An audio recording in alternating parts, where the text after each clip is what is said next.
Go ahead. Hello again, Council. People of Coalinga, my name is Matt Fennell. I've been in contact with a few of you.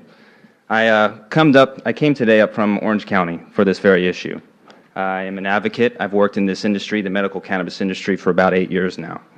I've been part of groups such as Normal, LEAP, as well as ASA, which we have successfully implemented ordinances in different cities throughout Southern California.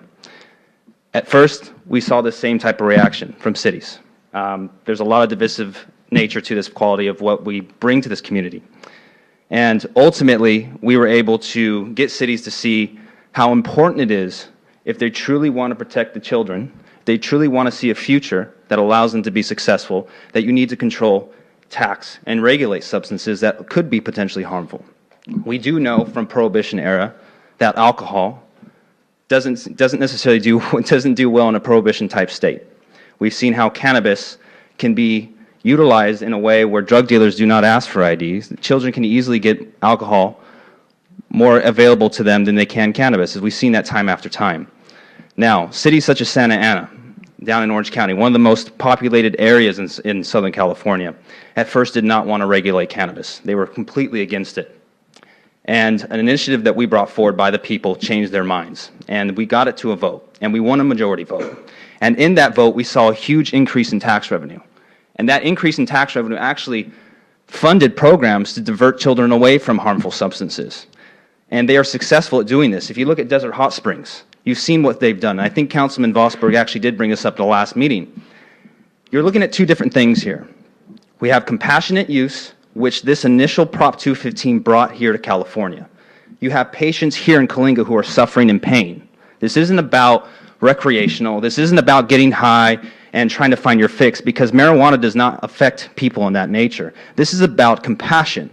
This is about ensuring that patients have safe, affordable access to life-saving medication. Because at the end of the day, we're either on the dangerous pills, which hurt your liver, which hurt your mind, or you're on a substance that we know works.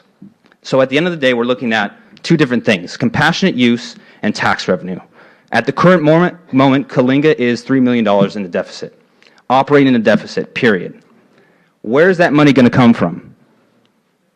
I hear a lot of fear, which is always going to be in this situation, but ultimately, where is the money going to come from to help hire the police force that's needed to keep these streets safe now? Because currently, right now, you do have cannabis on your streets. Whether you want to regulate it or not, it's here. Kids have access to that. Now, what's in that? What's in that cannabis? Is it laced with chemicals? Is it laced with other things? It's not regulated. You have no idea what's going on with it now.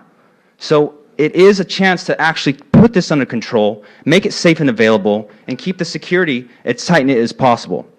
Desert Hot Springs, which is the most comparable city to what you guys have. Concluding statement, please. I will right now. They raised over $1.5 million in its first year in inception. They are now opening up 5 more cultivation facilities. They were in a deficit of nearly $3.5 million 2 years ago. They are now going to raise over $8 million, and they're doing it in a way that's above ground. And they're hiring more teachers, they're putting more law enforcement on the streets, and it's been extremely successful. To finish and to close, I've worked on these ordinances before in the past. I've been very successful at that. I would like to make myself available to any of the city officials, councilmen, if you have any need to advise or guide. Again, I am available to be here to do that, as well as my resources. Thank you for your time, and thank you, everyone. Okay, thank you.